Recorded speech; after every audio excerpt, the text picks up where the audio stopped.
Hello दोस्तों, नमस्कार। आज हम लोग जो हैं सेम डे में 12 मई और 13 मई 13 को ही मैं आपको ये कंटेंट जो है दोनों को कवर कर रहा हूँ।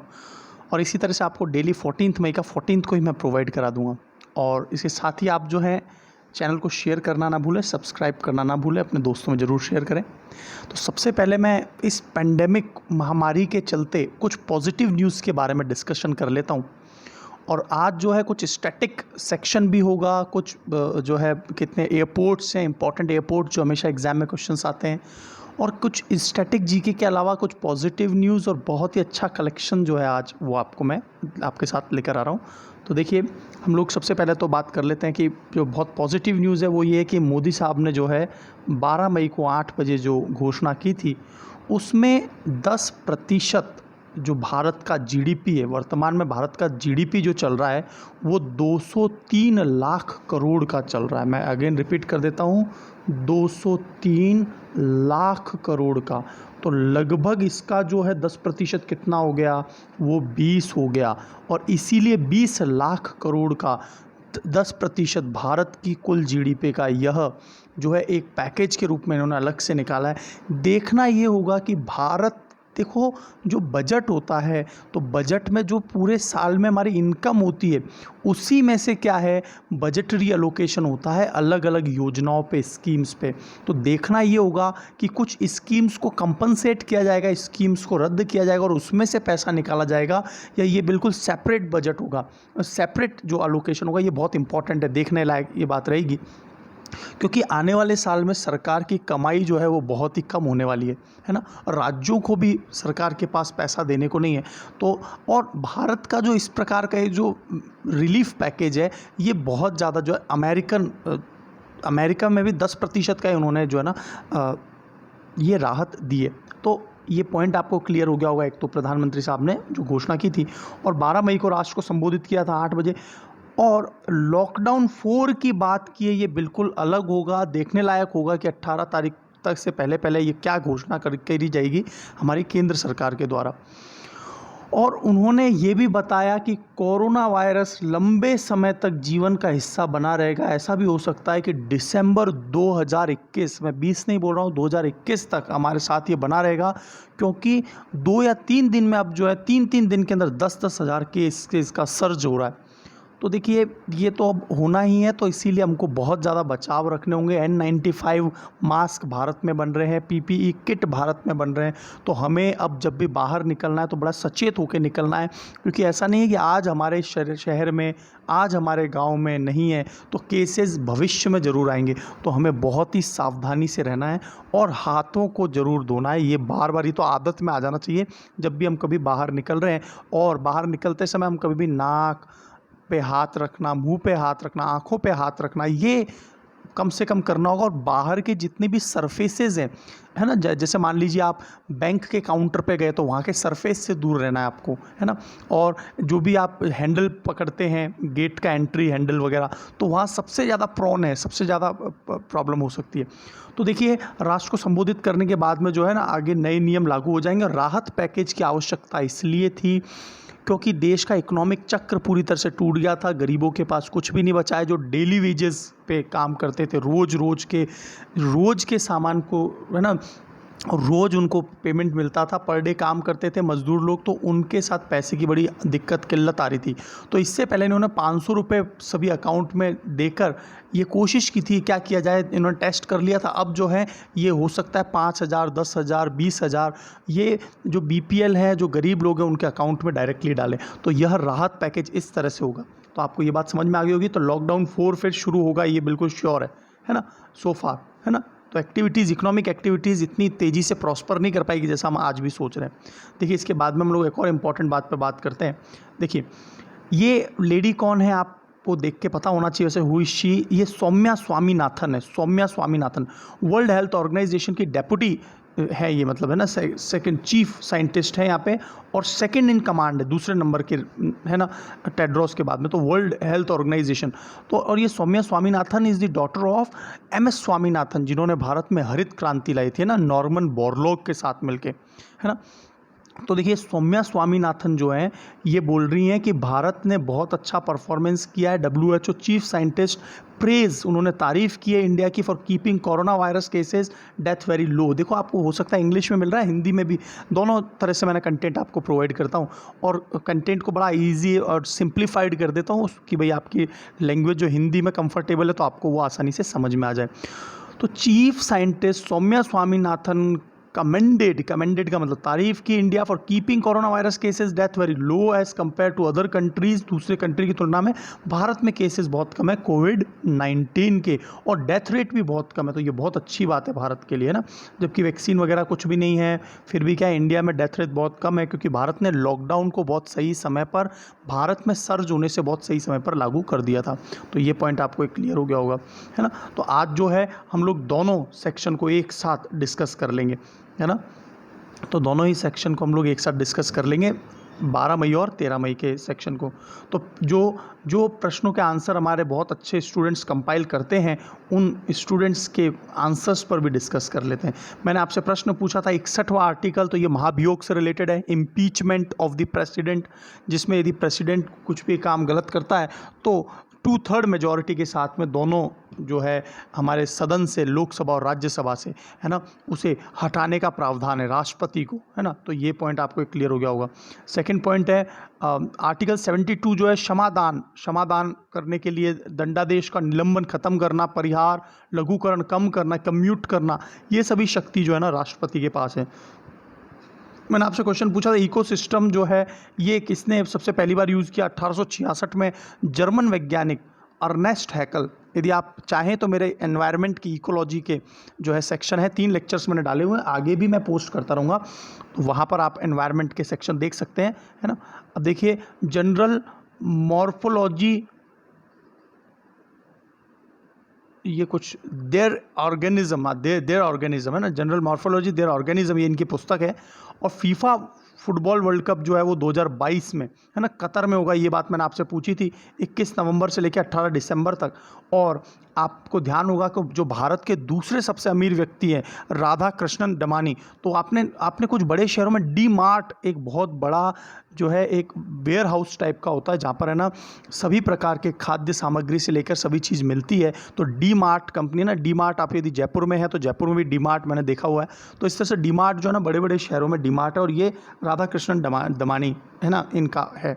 तो ये पता होना चाहिए। मैं जैसा अडानी ग्रुप का जो है शिपिंग पोर्ट से रिलेटेड बहुत सारा काम है ना। अब देखते हैं नेक्स्ट क्या है। नेक्स्ट जो आंसर्स दिए हैं वो हैं, देखिए शिव कुमार ने आंसर दिया हर्षवर्धन सिंह जो हैं, जो हमारे की हेल्थ मिनिस्टर हैं, साइंस एंड टेक्नोलॉजी मिनिस्टर भी यही है। ये मैंने आपसे क्वेश्चन पूछा था, science and technology minister and health minister दोनों ही हर्षवर्धन सिंह है ना। थैंक यू वेरी मच, आप इसी तरह से जुड़े रहें, है ना। इस तरह के अच्छे कमेंट्स जो है ना, जो मैं जो है आपके लिए 30-40 मिनट्स 50 मिनट्स तक के लेक्चर्स लाता हूँ, तो आप केवल इतना सा कमेंट करने में बिल्कुल भी हिचकिचाए नहीं और लाइक ज़रूर कर दिया करो, तुरंत लाइक कर दिया करो देखते वीडियो को। Thank you. और इसके बाद में जो है इन्होंने बहुत अच्छे आंसर्स भी दिए कि अनुच्छेद 60 ये हमने बात कर ही ली है, राष्ट्रपति की शपथ, अनुच्छेद 61 है ना, शपथ जो है ना, ओथ, और महाभियोग इम्पीचमेंट 72 में क्षमादान, है ना, राष्ट्रपति सजा माफ़ कर सकता है। गवर्नर के पास भी 160, है ना। आप मुझे कमेंट बॉक्स में बताइए गवर्नर के पास कौन से आर्टिकल में है, ये मैंने आपको पढ़ाया हुआ है लेक्चर में पहले। गवर्नर के पास जो है क्षमादान की शक्ति कौन से आर्टिकल में आती है, क्या ये 164 में आती है क्या, कंफर्म कीजिए मुझे, 164 है या नहीं, कंफर्म कीजिए। और अनुच्छेद 72 राष्ट्रपति, है ना, क्षमा कर सकता है, सजा का प्रतिलंबन मतलब देरी भी कर सकते हैं उसमें। अनुच्छेद 58 में राष्ट्रपति की क्या योग्यता होगी, 35 वर्ष से ऊपर का होना चाहिए, और है ना। तो ये सभी जो है राष्ट्रपति की योग्यता। इकोलॉजी शब्द जो अर्नेस्ट हैकल ने बिल्कुल ठीक है। और इकोलॉजी के फादर किसे कहलाते हैं, पारिस्थितिकी तंत्र के जो जनक कहलाते हैं वो कार्ल रिटर कहलाते हैं। और इंडियन इकोलॉजी के फादर कौन है, रामदेव मिश्र। तो ये बात आपको कुछ पॉइंट्स याद रखने हैं, है ना। इस बार आंसर्स आपके बहुत कम आए हैं, आपसे जो प्रश्न पूछा जाए उसका आंसर्स ज़रूर दिया करो, है ना। तो देखो एक बहुत अच्छा प्रश्न है, मैं उसको सबसे पहले इसको डिस्कस कर लेता हूँ कि आपने एक मतलब अमेरिका जो है USA, वहाँ पर एक व्यक्ति हैं, है ना, जिनको जाना जाता है लिटिल रिचर्ड्स के नाम से, उनकी हाल ही में डेथ हुई है। आपने सुना होगा रॉक एंड रोल जो म्यूज़िक होता है, रॉक एंड रोल में जिसमें ना जैज़ बज़ इस तरह के जो म्यूज़िक होते हैं जितने भी, वूगी, तो ये म्यूज़िक के जो जनक थे, इस प्रकार के संगीत के जो जनक थे, वो थे लिटिल रिचर्ड्स। तो उनकी हाल ही में डेथ हुई है। तो रॉक एंड रोल डांस, और आपने खूब सुना होगा अपने बचपन में, तो ये कहाँ से संबंधित थे? अमेरिका से संबंधित थे। तो हम अमेरिका के बारे में कुछ बहुत इंपॉर्टेंट पॉइंट पढ़ लेते हैं कि यूएस से उत्तरी अमेरिका में आता है, सभी को पता है। ये Washington DC, district of Columbia, ये डीसी का मतलब, क्योंकि वॉशिंगटन एक उनका स्टेट भी है, लेकिन ये जो शहर है वॉशिंगटन, वो वहाँ के एक राज्य कोलंबिया की राजधानी भी है ना। यूएसए के अंदर टोटल स्टेट्स जो है वो 50 है, 50 स्टेट्स हैं, है ना, जैसे भारत में 28 है, इस तरह से। करेंसी अमेरिकन डॉलर है, राष्ट्रपति डोनाल्ड ट्रंप चल रहे हैं, स्पेस एजेंसी नासा आपको पता ही है, national administration and national aeronautics and space administration, और इसका जो मुख्यालय है वो वॉशिंगटन डीसी में है, नासा का। वॉशिंगटन, ये आपसे प्रश्न कहीं पर भी आ सकता है, वॉशिंगटन डीसी जो है ना पोटोमैक नदी पर स्थित है, और वहाँ की संसद को, यूएसए की संसद को कांग्रेस कहा जाता है, जहाँ पर ये इकट्ठा होते हैं। और मिसिसिपी, मिसौरी, ये एक नदियाँ हैं जिसमें मिसौरी नदी सबसे लंबी है यूएसए की, है ना। तो ये बात आपको एक याद रखनी है।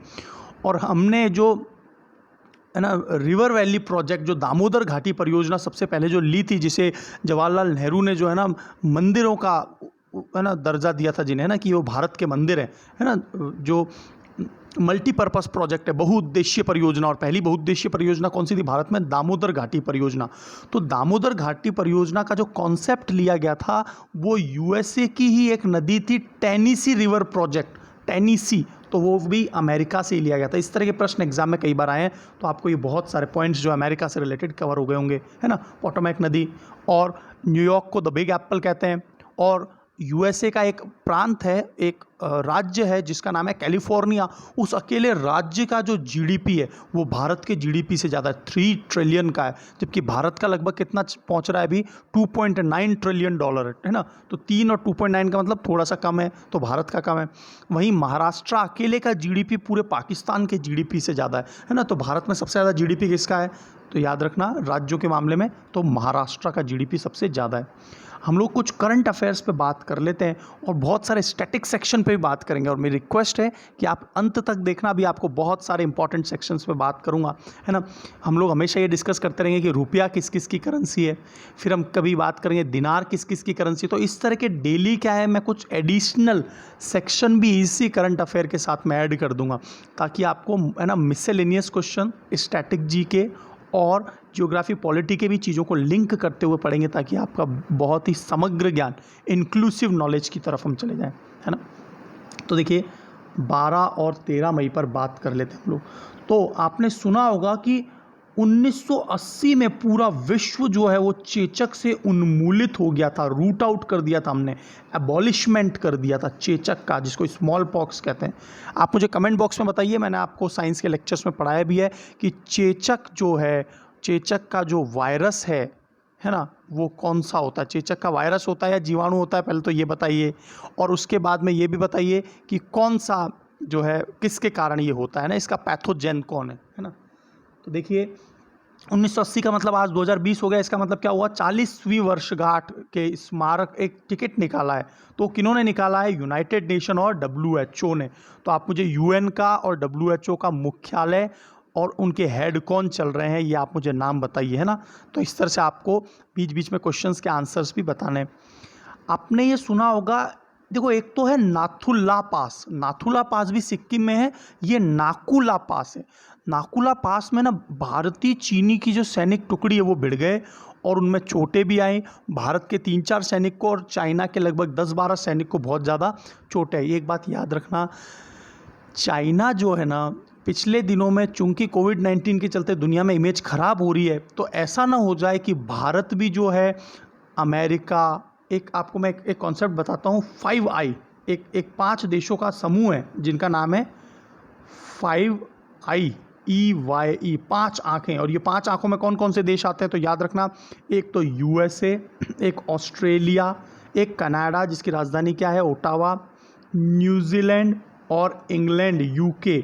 ये जो 5I कंट्रीज़ हैं, अमेरिका, ऑस्ट्रेलिया, कनाडा, न्यूजीलैंड और यूनाइटेड किंगडम, ये नज़र रखे हुए हैं, और इन्होंने रिक्वेस्ट भी की थी चाइना से कि हमें देखने दीजिए कि आपके उस वेट मार्केट में है ना, आपके जो जहाँ पर वीरोलॉजी का टेस्टिंग लैब है वहाँ पर क्या हुआ है, किस तरह से वायरस फैला है, तो चाइना ने मना कर दिया। तो अभी क्या है कि भारत जैसे देश भी ऐसा ना हो जाए कि इस ग्रुप में शामिल होकर चाइना के ऊपर दबाव बनाए। इसलिए चाइना समय समय पर क्या करता है, दूसरे देशों पर दबाव बनाने के लिए कि यदि तुम करोगे तो हम तुम्हारे पे अटैक करेंगे, क्योंकि तुम हमारे पड़ोसी राज्य हो, तो तुम जो है ना कि हमारे खिलाफ नहीं बोलोगे।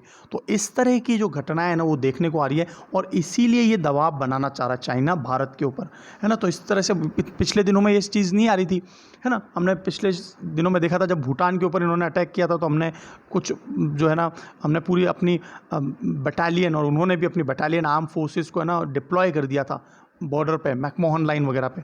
तो देखिए नाकुला जो पास है, जो दर्रा है, ये सिक्किम राज्य में है, और यहाँ पर स्किर्मिश का मतलब होता है जो छुटपुट जो लड़ाई होती है उसको, धक्का मुक्की जो है, इसमें चाइना के सैनिकों को ज़्यादा चोट आई। जब भी कभी भारत के सैनिक जो है ना थोड़ा सा भी पीछे हटते हैं, तो ये चाइनीज़ वहाँ पर आके हमारे लाइन के अंदर घुस के और ये अपने तंबू वगैरह गाड़ के वहीं पर रहने लग जाते हैं। फिर जब भारतीय पहुँचते तो उनको धक्के के साथ में वापस करते हैं। तो इस तरह की घटना है ना बहुत कॉमन है, ठीक है, इंडो तिब्बतन जो बॉर्डर है वहाँ पर, राइट।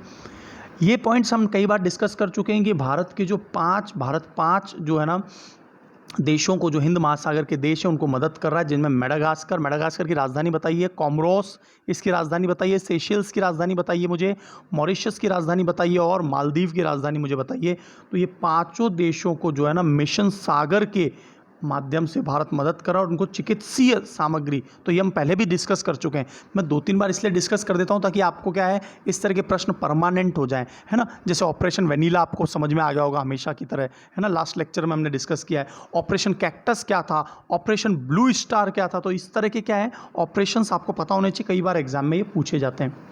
अब देखिए कोविड-19 वैक्सीन विकसित करने के लिए इंडियन बायोटेक, जो भारत बायोटेक और आईसीएमआर ने समझौता किया। ये बहुत पहले से चर्चा चल रही है, तो याद रखना कि वैक्सीन के ऊपर हम लोग बहुत तेज़ी से काम कर रहे हैं। और जो आईसीएमआर है, Indian council of medical research, इसकी स्थापना 1911 में हुई है, और इसका मुख्यालय न्यू दिल्ली में। और इसके भी वर्तमान में सेक्रेटरी जनरल कौन चल रहे हैं आईसीएमआर के, तो याद रखेंगे डॉक्टर बलराम भार्गव आईसीएमआर के क्या चल रहे हैं, सेक्रेटरी जनरल चल रहे, राइट।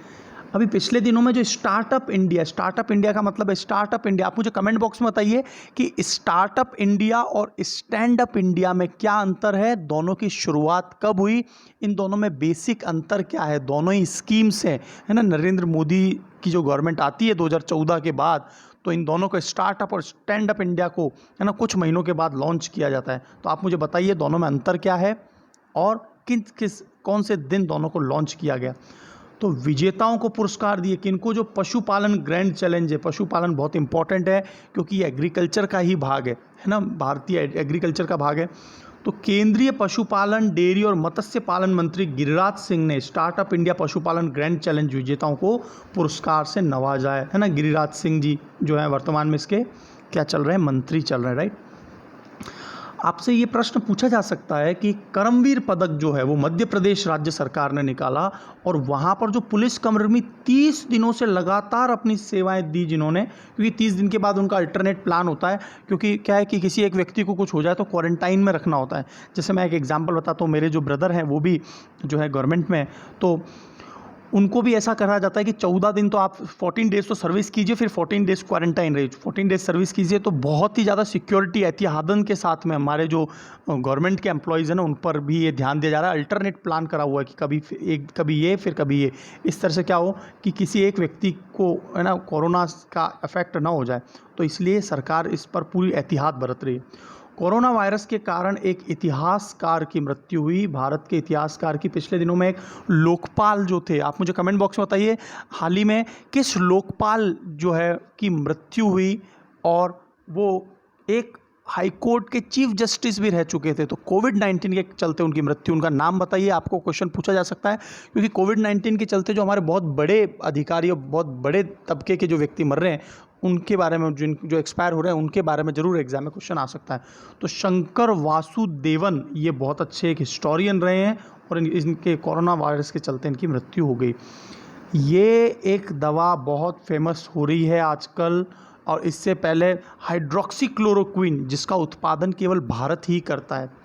एक बात याद रखना, मैंने आपको एक और बात जो है ना, नरेंद्र मोदी जी ने जो अपने भाषण में कही कि आत्मनिर्भर बनना है। तो आत्मनिर्भर बनने का मतलब क्या है? आत्मनिर्भर बनने का मतलब नहीं है कि हमने अपना जो है ना अपनी ज़िंदगी अपने दम पे चलानी है। भारत को आत्मनिर्भर करने की बात है।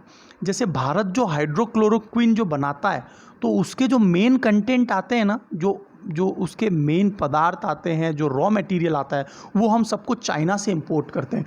भारत 70% जो माल है ना, वो भारत चाइना से इंपोर्ट करता था। यहाँ तक कि जितने भी हमारे ये जो मास्क थे, किट्स थे, ये सभी भारत चाइना से आयात कर रहा था। वो तो अभी मोदी साहब ने भाषण में बताया कि हम लोग 2 लाख जो है किट वगैरह और मास्क N95 मास्क भी बना रहे हैं डेली बेसिस पे।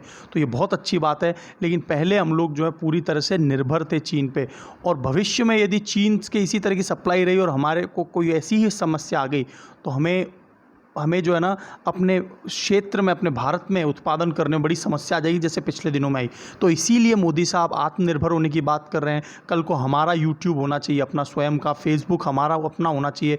हम लोगों ने जो अदर प्लेटफॉर्म, जो दुनिया के दूसरे प्लेटफॉर्म का यूज़ कर रहे हैं ना, एक्चुअल में ये सारा पैसा भारत का कहीं और जा रहा है ना। जैसे जिस प्रकार जैसे आप देखते हैं कि जो ये कैंपेनशिप करते हैं, जो कांग्रेस है, बीजेपी और जितने भी अदर पार्टीज़ है, ये जो कैंपेनशिप करती है फेसबुक के ऊपर, जो इतने सारे एडवर्टाइजमेंट देती है, तो इसका पैसा कहाँ जाता है? फेसबुक का वो यूएस से जाता है, गूगल का यूएस से जाता है ना। और जितने भी प्रोडक्ट्स हैं, है ना, यूट्यूब पे, अमेजन, तो भारत के ये सभी जो है ना अपने स्वयं के स्टैंड अलोन प्लेटफॉर्म होने चाहिए, और ताकि क्या हो सके, हमारा देश बहुत तरक्की कर सके। इस क्षेत्र में आत्मनिर्भर होने की बात है। और इसी प्रकार अभी जो है जनरल साहब का भी, विपिन रावत साहब का, कईयों का कमेंट्स भी आए कि हमारे पास अपने स्वयं के जो है ना जो वेपन्स हैं वो हम स्वयं बनाएं, एयरक्राफ्ट हम स्वयं बनाएं, इस तरह की टेक्नोलॉजी पे हम लोग काम करें, मेक इन इंडिया पे काम करें, तभी, है ना। तो इसीलिए हमें क्या है, आत्मनिर्भर, आत्मसंबल की ओर बढ़ना होगा। तो ये बात समझ में आ गई आपको, है ना। तो हाइड्रोक्लोरोक्विन दवाई, और इसी तरह से रेमडेसिविर जो दवा है, ये अमेरिका और जापान, ऐसा देखा गया, देखो ये इबोला की दवा है, और देखो ये एंटीवायरल है, और कोविड-19 में भी क्या है, कोरोना वायरस है। तो इस दवा को जो है ना इबोला पर यूज़ किया गया था, है ना। तो आप मुझे बताइए, इबोला सबसे पहले कहाँ से फैला था? इबोला एक नदी का नाम है, और इबोला जो है ना, ये कोविड-19 से बहुत खतरनाक बीमारी थी। इसका जो फैलने का रेशियो था वो बहुत ज़्यादा था, सीवरिटी इसकी 4 थी, जबकि कोविड-19 की सीवरिटी तो दूसरे नंबर पे आती है। मतलब इनको पॉइंट्स में डाल रखा है, 1 2 3 4 5, 4 और 5। तो सीवरिटी मतलब बहुत खतरनाक माना जाए तो कोविड-19 का तो दूसरे पॉइंट पर ही है, कोविड-19 सेकंड पॉइंट पे, जबकि जो है इबोला को 4th पे रखा गया था। वो बात अलग है, उसको बहुत अच्छे से कंट्रोल कर लिया था, लेकिन ये बहुत बड़े स्तर पे पूरे विश्व में फैल गई, इसलिए कोविड-19 के साथ समस्या ज़्यादा आ रही है ना। अमेरिका में हाल ही में लगभग 80,000 से ऊपर लोगों की मौत हो चुकी है ना। बहुत खतरनाक आंकड़ा पहुँचता जा रहा है अमेरिका में, है ना। तो रेमडेसिविर दवा जापान ने भी मंजूरी दे दी है कि आप इसको यूज़ करें, है ना, जब भी किसी के साथ ज़्यादा समस्या है तो। एक ये बहुत अच्छा एक योजना चलाया है मध्य प्रदेश सरकार ने, FIR आपके द्वार, है ना। तो आप सबसे पहले तो मुझे कमेंट बॉक्स में बताइए FIR की फुल फॉर्म क्या होती है ना। FIR की फुल फॉर्म क्या होती है ना। और FIR पता है ना, पुलिस के अंदर FIR करवाते हैं, ठीक है। तो पुलिस पीड़ित के घर जाकर FIR दर्ज करेगी। तो इस तरह की जो योजना है, ये पहली बार जो चलाई है किसी राज्य ने, वो मध्य प्रदेश ने, क्योंकि कोविड-19 के चलते यदि कोई आता है तो उसकी बजाय जो है ना पुलिस खुद ही स्वयं ही घर पे पहुंच जाए। तो ये एक पॉइंट आपको याद रखना है ना। एक स्टैटिक सेक्शन है, इंदु शेखर चतुर्वेदी जो हैं वो नवीन और नवीनीकरणीय मंत्रालय, उसके भी हाल ही में सेक्रेटरी नॉर्मली IAS अधिकारी होते हैं, सीनियर मोस्ट IAS अधिकारी। तो ये जो मंत्रालय है यहाँ पर, जो ये है ना, इसके जो सेक्रेटरी बनाए, ये सीनियर मोस्ट IAS अधिकारी होते हैं, जो अपने 56, 58 या 54 एज में होते हैं। तो इस प्रकार के अधिकारियों को क्या होता है, पूरा मंत्रालय का पूरा जो है ना चेयरमैनशिप उनको दिया जाता है कि आप जो है पूरे मंत्रालय को संभालें, और उसका एक डेडिकेटेड मंत्री होता है। तो न्यू एंड रिन्यूएबल मिनिस्टर कौन है, new and renewable energy minister कौन है, राज्य मंत्री हैं, ये स्वतंत्र प्रभाव के, ये हमने पिछले दिनों में डिस्कस किया था, राजकुमार सिंह चल रहे हैं, राइट। तो हम लोग कुछ अदर सेक्शन भी पढ़ लेते हैं साथ ही साथ। तो मैंने आपको यहाँ पर ये सारी चर्चा करी ली थी बहुत अच्छे से, है ना। देखिए कुछ और पॉइंट्स पर भी हम लोग अच्छे से डिस्कस कर लेते हैं। देखिए हम लोग एयरपोर्ट के बारे में भी आज थोड़ी बहुत चर्चा करेंगे। सबसे पहले कुछ स्टैटिक सेक्शन पढ़ लेते हैं यहाँ पे कि रुपी किस किस देश की करेंसी है। तो सबसे पहले आपको भारत इंडिया की तो पता ही है, राजधानी आपको पता ही है न्यू दिल्ली। मॉरिशस जो है, मॉरिशस है ना, मैंने आपसे क्वेश्चन भी पूछा था इसकी राजधानी बतानी, पोर्ट लुइस मॉरिशस की राजधानी है, पोर्ट लुइस। और ये मॉरिशियन रुपी, तो ये रुपी, तो मैं आपको इस तरह से अलग अलग सेक्शन लाता रहूँगा साथ में, ताकि क्या हो जाए आपका स्टैटिक जीके भी इसी में कवर हो जाए। नेपाल, तो नेपाल काठमांडू इसकी राजधानी, नेपालीज रुपीज़। पाकिस्तान, तो पाकिस्तानी रुपीज़। पहले अफ़गानिस्तान की भी रुपीज़ ही थी। आप मुझे कमेंट बॉक्स में बताइए फिर वर्तमान में अफ़गानिस्तान की करेंसी क्या है ना, अफ़गानिस्तान की करेंसी बताइए। सेशेल्स, सेशेल्स भी हिंद महासागर के द्वीप हैं और ये विक्टोरिया इसकी राजधानी, सेशेल्स की राजधानी मैंने आपसे पूछी थी थोड़ी देर पहले, विक्टोरिया। मॉरिशस की राजधानी पोर्ट लुइस। मालदीव की राजधानी तो वो है माले। तो और देखिए सेशेलियस रुपीज़। और श्रीलंका जो है उसकी राजधानी आपको सभी को पता है, कोलंबो भी है। और श्री जयवर्धनेपुरे कोट्टे, दोनों ही चल रही है। श्री जयवर्धनेपुरे कोट्टे को आजकल ज़्यादा आंसर्स दिया जाता है, राइट, तो दोनों ही है राजधानी। श्रीलंकन रुपी, लेकिन आपसे कभी पूछा जाए कोलंबो और श्री जयवर्धनेपुरे कोट्टे दोनों ऑप्शन में आ जाए तो आपको श्री जयवर्धनेपुरे कोट्टे आंसर देना है, राइट। तो श्रीलंकन रुपी। इसके अलावा इन्होंने दो को कवर नहीं किया, तो मैं आपको और कवर कर देता हूँ। इंडोनेशिया, जिसकी राजधानी ईस्ट कैलिमेंटन है, तो इंडोनेशिया जो है उसकी भी करेंसी जो है रुपी है। और मालदीव जो है ना, मालदीव जो भारत के जस्ट नीचे है हिंद महासागर में, जिसकी राजधानी माले है, उसकी भी करेंसी क्या है, रुपी है। तो इस तरह से रुपी करेंसी किस किस की, आपको ये बात पता होनी चाहिए, तो ये याद रह जाएगा। India, Mauritius, Nepal, Pakistan, Seychelles, Sri Lanka, Indonesia और मालदीव्स। तो ये पॉइंट्स आपको क्लियर हो गए होंगे, है ना। मैं आपसे कुछ बहुत इंपॉर्टेंट पॉइंट्स और भी डिस्कस करना चाह रहा था आज।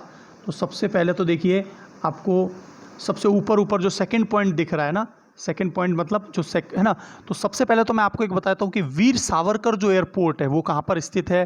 तो आपको याद रखना है port Blair, which is the capital of Andaman and Nicobar. तो एक तो पोर्ट ब्लेयर याद रखना, पोर्ट ब्लेयर में जो एयरपोर्ट है वो कौन सा है, वीर सावरकर। ये हमारे बहुत अच्छे फ्रीडम फाइटर रहे हैं। और असम के जो हैं लोकप्रिय गोपीनाथ बोरदोई, ये बोरदोलोई, तो ये नेशनल एयरपोर्ट जो है ना बोरदोलोई, तो ये बोरदोलोई जो है ना बहुत अच्छे, ये भी फ्रीडम फाइटर रहे हैं। तो ये गुवाहाटी है ना, तो गुवाहाटी याद रहेगा आपको, है ना। तो ये पॉइंट एक आपको याद रखना है। अच्छा, इसके बाद में अगला पॉइंट आ रहा है तीसरा पॉइंट कि गया इंटरनेशनल एयरपोर्ट कहाँ पर है।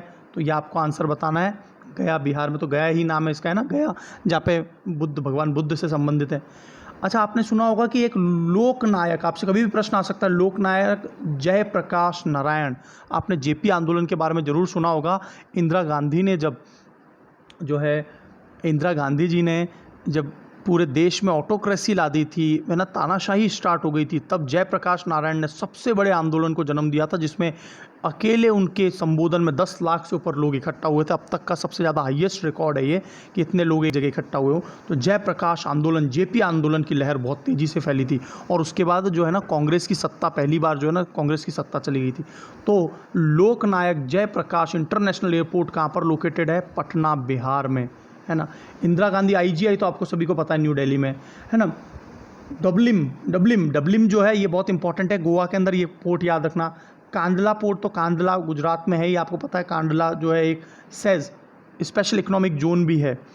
सरदार वल्लभ भाई पटेल कहाँ से बिलोंग करते थे, अहमदाबाद से, है ना। तो अहमदाबाद सरदार वल्लभ भाई पटेल एयरपोर्ट। बिरसा मुंडा, मैंने कई बार आपको इसके बारे में चर्चा की है। बिरसा मुंडा जो है, जिन्होंने अपने आप को भगवान घोषित कर लिया था, जनजातीय आंदोलन किया था इन्होंने, तो ये झारखंड रांची, है ना। कैंपेगौड़ा जो है ना बहुत इंपॉर्टेंट है, ये एग्जाम में कई बार पूछा गया है, बेंगलुरु कैंपेगौड़ा, राइट। अब देखो राजा भोज, यदि आपसे कभी पूछा जाए राजा भोज इंटरनेशनल एयरपोर्ट कहाँ है, तो आप क्या बताएंगे, भोपाल, राजा भोज भोपाल में। छत्रपति शिवाजी इंटरनेशनल एयरपोर्ट मुंबई में। तो इस तरह के स्टैटिक सेक्शन बहुत इंपॉर्टेंट होते हैं एग्जाम में, है ना। बहुत ही मिसलेनियस टाइप के क्वेश्चन इस प्रकार के आते हैं, राइट। तुलिहाल, देखो इतना इंपॉर्टेंट नहीं है, तुलिहाल इम्फाल में है, लेकिन जो इंपॉर्टेंट है उस पर मैं पहले चर्चा कर ही लिया है ना। दोपोरिजो एयरपोर्ट, दोपोरिजो अरुणाचल प्रदेश में स्थित है। बीजू पटनायक, ये बीजू पटनायक बहुत अच्छे पॉलिटिशियंस रहे हुए हैं, बीजू पटनायक साहब। तो ये भुवनेश्वर है ना, ओडिशा से संबंधित है बीजू पटनायक, तो याद रखना ये बात। और है ना। ये आपसे क्वेश्चन पूछा जा सकता है। अमृतसर का एयरपोर्ट बहुत इंपॉर्टेंट है, श्री गुरु रामदास जी इंटरनेशनल एयरपोर्ट, ये इंटरनेशनल है। इस तरह से भारत में कुल 13 इंटरनेशनल एयरपोर्ट है, राइट। और देखो देहरादून में जॉली ग्रांट है ना। राजमुंद्री आपको पता होगा, राजमुंद्री में ही हमारे जो तंबाकू का जो रिसर्च सेंटर है राजमुंद्री में, राजमुंद्री कहाँ है, आंध्र प्रदेश में है ना। आपसे चंडीगढ़ का एयरपोर्ट पूछा जा सकता है, शहीद भगत सिंह चंडीगढ़ में है, गुरु रामदास जी जो इनके गुरु थे पंजाबीज़ के, तो वो अमृतसर में है ना एयरपोर्ट। महाराणा प्रताप एयरपोर्ट, ये आपको पता ही है, महाराणा प्रताप उदयपुर से हैं तो, है ना। राजीव गांधी एयरपोर्ट, ये एग्जाम में पूछा जाता है, राजीव गांधी एयरपोर्ट हैदराबाद में, है ना, हैदराबाद। लाल बहादुर शास्त्री कहाँ है एयरपोर्ट, तो ये याद रखना वाराणसी में है। और चौधरी चरण सिंह है ना, किसान नेता जिनको कहा जाता था चौधरी चरण सिंह, तो इनका लखनऊ में। कमेंट बॉक्स में बताइए चौधरी चरण सिंह की जो स्मारक है जो दिल्ली में स्थित है, चौधरी चरण सिंह का जो है ना मृत्यु स्थल जो है ना, जहाँ पर एक तरह का चबूतरा बनाया हुआ है, तो उसका नाम क्या आप मुझे ये बताइए, है ना। तो इस तरह से सारे इंपॉर्टेंट हमने देख लिए हैं इसमें, है ना। लाल बहादुर शास्त्री जरूर याद रखना, तो वो वाराणसी में है। और नेताजी सुभाष चंद्र बोस इंटरनेशनल एयरपोर्ट, ये भी बहुत इंपॉर्टेंट है, आपको पता होगा। नेताजी सुभाष चंद्र बोस ने इंडियन सिविल सर्विसेज जो आईएएस की परीक्षा कहते थे उस समय, आईसीएस, उसमें 4th रैंक पाया था, वो बंगाली ही थे, तो इसलिए बंगाल से याद रखना नेताजी सुभाष चंद्र बोस, कोलकाता, राइट। ये इंटरनेशनल एयरपोर्ट है। इसके बाद में कोई इंपॉर्टेंट है तो सिलचर आसाम में है ही, आपको सबको पता ही होगा सिलचर आसाम में। तो इस तरह से मेनली सारे के सारे पॉइंट्स हमने देख लिए, है ना। देखिए और आगे देखते हैं हम लोग और सेक्शन क्या क्या हो सकता है ना। अब देखिए कुछ पॉइंट्स और पे भी डिस्कस कर लेते हैं। आर यू एंजॉइंग और नॉट, जरूर कमेंट बॉक्स में जरूर बताइए, है ना।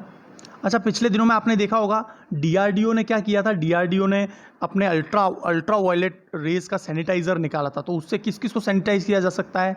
तो देखिए रिसर्च सेंटर इमारत आरसीआई ने क्या किया है, mobile phone, iPod, laptop, currency notes के बारे में, करेंसी क्लीन आपने लास्ट लेक्चर में मैंने आपको बताया था, चेक्स है, चालान है, पासबुक, पेपर, लिफाफे आदि को सैनिटाइज करने के लिए अल्ट्रा वायलेट कैबिनेट को विकसित किया है।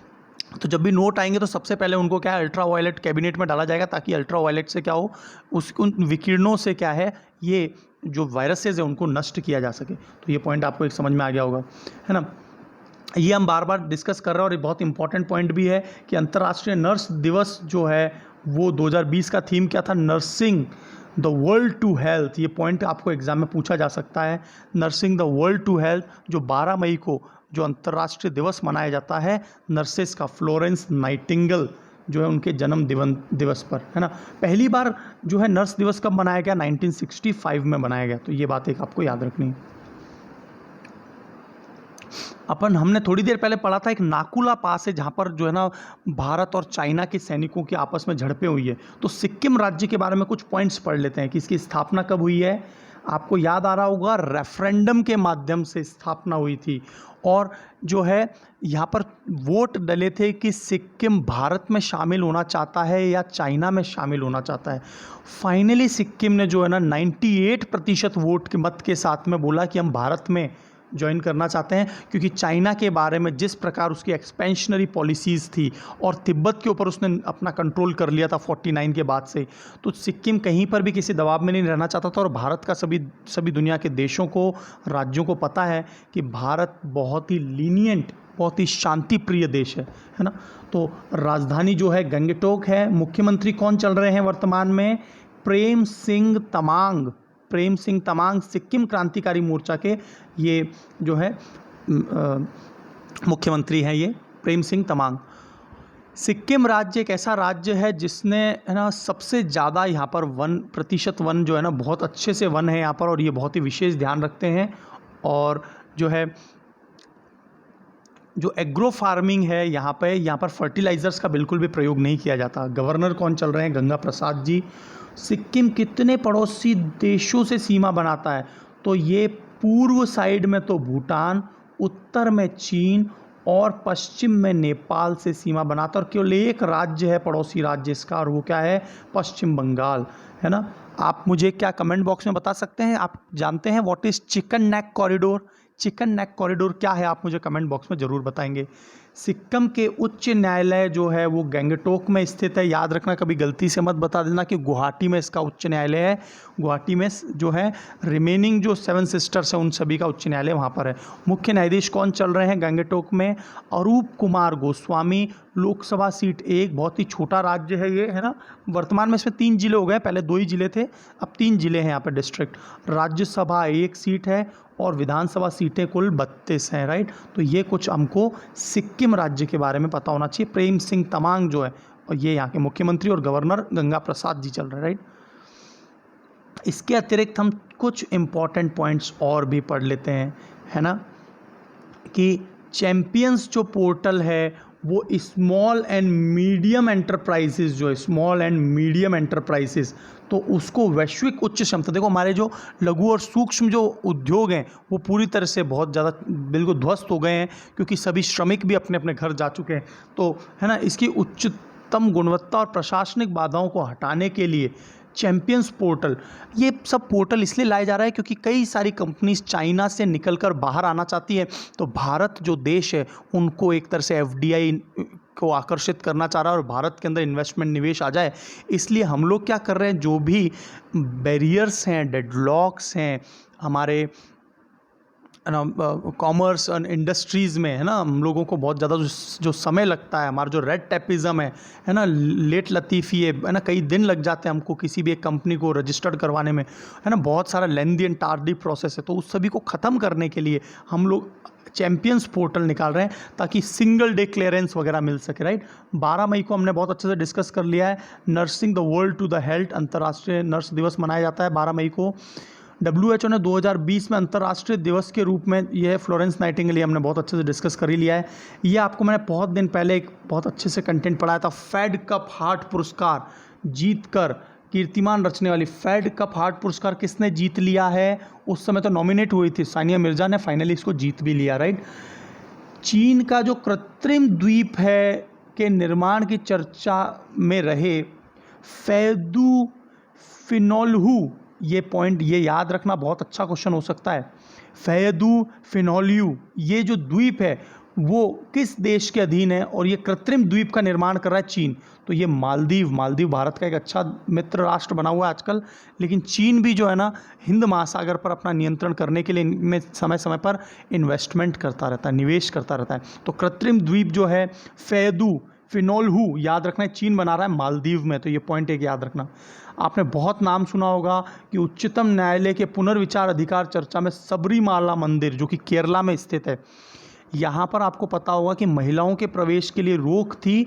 जिस समय पर कोई भी महिला जो कि 12 साल से लेकर जो 50 साल तक की जो महिला है, जो कि जिनको माहवारी पीरियड्स के होते हैं, तो उन्हें कभी भी जो है ना इस एज ग्रुप में ही होते हैं, उसके बाद में ये नहीं होते। तो इस एज ग्रुप की जो महिलाएं ना वो उस मंदिर में प्रवेश नहीं कर सकती हैं, क्योंकि ये जो अय्यप्पा जो स्वामी है ये भगवान हनुमान जी का मंदिर है। और ऐसा बोला जाता है कि हनुमान जी जो है वो साधु हैं, मतलब संत की तरह से हैं, वो सेलिब्रेट हैं, तो इसलिए कोई भी इस प्रकार की महिला प्रवेश ना करे। लेकिन अभी बहुत अच्छा जजमेंट आया था सुप्रीम कोर्ट का, और उसमें अलाउ कर दिया था। 4-1 से जजमेंट आया था, मतलब 4 लोगों ने बोला था कि अलाउ कर दिया जाए महिलाओं को, और एक जो महिला थी उसी ने मना किया था, महिला जज जो थी उसने मना कर दिया था। तो ये उच्चतम न्यायालय जो है पुनर्विचार अधिकार चर्चा पर सबरीमाला, है ना, तो ये सबरीमाला जो है एक अभ्यारण्य में स्थित है। तो ये पेरियार अभ्यारण्य है और ये केरला में है। अय्यप्पा स्वामी मतलब हनुमान जी हैं ये, है ना, भगवान हनुमान है। और पेरियार जो है एक रिवर भी है, पेरियार रिवर के किनारे पर ही, तट पर ही जो है ना जगत गुरु शंकराचार्य का 8वीं शताब्दी में जन्म हुआ था। तो ये हिस्ट्री के अंदर बहुत इंपॉर्टेंट है, जिन्होंने जो चारों जो है ना शिवलिंग्स थे चारों कोने में, है ना, और शैव धर्म, तो जगत गुरु शंकराचार्य ये पेरियार नदी के किनारे पर ही केरला में स्थित है। ये नाकुला पास के बारे में हम सिक्किम के बारे में बात कर ही चुके हैं, है ना। कोविड-19 के चलते जो है फेविपिरविर, ये भी एक जो है ना एंटीवायरल डोज है, जिस प्रकार के है ना रेमडेसिविर दवा है, रेमडेसिविर, तो ये दोनों एंटीवायरल डोजेज हैं, तो इनका प्रयोग किया जा रहा है। ये प्रश्न आपके साइंस में बहुत अच्छा क्वेश्चन हो सकता है कि एक बहुत ही विषैला खरपतवार वीड्स होती है, जो अनवांटेड प्लांट्स जो है ना हमारे खेतों में उग जाते हैं, हम लोग जो कृषि करते हैं उसमें, तो उसको बोलते हैं गाजर घास। तो इसको नष्ट करने के लिए, उसके जीवन साइकिल को समाप्त करने के लिए एक विशेष कीट बहुत आजकल चर्चा में, उसका नाम क्या है, मैक्सिकन बीटल कीट्स। ये सो पूरा खा जाता है और इससे क्या हो जाएगा कि खरपतवार कम हो जाएगी। और खरपतवार क्या करती है, जो हमारे जो मेन प्लांट्स होते हैं उनकी वो जो पोषण लेते ज़मीन से, वो पोषण उनको नहीं लेने देते और स्वयं सारा पोषण ले लेते हैं, जैसे गाजर घास है। तो इससे क्या हो जाएगा, कुपोषित प्लांट हो जाएंगे हमारे। तो इसलिए हमको ज़रूरी होता है कि अनवांटेड प्लांट्स या वीड्स या खरपतवार को हटाया जाए। अब ये मैंने आपसे पहले भी चर्चा की है कि जो कोविड-19 के चलते हर्ड इम्यूनिटी, तो क्या है कि सामूहिक स्तर पर, है ना, सामूहिक स्तर पर क्या है, प्रतिरोध क्षमता का विकास हो जाएगा लोगों में, है ना, सामूहिक स्तर पे। तो क्या है ना, सामूहिक स्तर पर प्रतिरोधक, तो ये आज नहीं तो कल हम लोगों में हो ही जाएगा। तो समय के साथ में बहुत बड़ी आबादी जो है ना वो कोरोना पॉजिटिव भी होगी।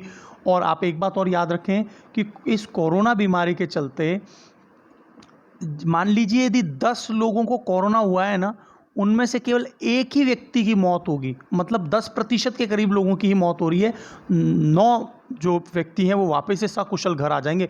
और जो वो लोग 9 लोग होंगे उनमें एक इम्यूनिटी जनरेट हो गई होगी कि उनको भविष्य में कभी भी कोरोना नहीं होगा। तो इस तरह के जो हमारे शरीर में एंटीबॉडीज़ जनरेट हो जाते हैं, इसी को हम लोग क्या बोलते हैं, हर्ड इम्यूनिटी बोलते हैं। देखिए जो भी टॉपिक आ रहा है ना उसको मैं कॉन्सेप्चुअली भी आपको डिलीवर कर रहा हूँ, इसलिए क्या है, आपको सारे लेक्चर को अंत तक सुनना बहुत ज़रूरी है, क्योंकि एक तो फैक्ट और फैक्ट के साथ कॉन्सेप्ट, तो ये जो दोनों बिल्डअप हो जाएगा आप में, तो एक बहुत हेल्दी आपको है ना माइंडसेट बन जाएगा।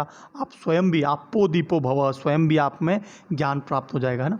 तो इस तरह से हम लोग और भी अच्छे पॉइंट्स पे चर्चा कर लेते हैं, है ना। तो इस तरह से हमने लगभग ये सारे पॉइंट्स जो हैं इंपॉर्टेंट चर्चा कर लिया। अब हम लोग 12-13 मई के कुछ और करंट अफेयर्स उनको फैक्चुअल बेसिस को कवर कर लेते हैं। तो ये वाली बात हमने पहले ही देख ली थी कि भारत में पहली एंटीबॉडी किट जो बनी है एलिसा, एलिसा की फुल फॉर्म आप मुझे कमेंट बॉक्स में बताइए, मैंने लास्ट लेक्चर में पढ़ा दिया। एलिसा एक टेस्ट होता है जिसमें एड्स के बारे में भी पता लगाया जा सकता है एलिसा टेस्ट की मदद से, है ना। और वैसे जो है 4 अलग अलग प्रकार के टेस्ट हो सकते हैं एड्स के, है ना। तो आप मुझे कमेंट बॉक्स में बताइए कौन कौन से 4 टेस्ट एड्स रोग का पता करने के लिए कौन कौन से 4 टेस्ट हो सकते हैं, जैसे एलिसा उनमें से एक है। ये सारी बातें मैंने डिजीज़ वाले सेक्शन में बहुत अच्छे से पढ़ाई है ना।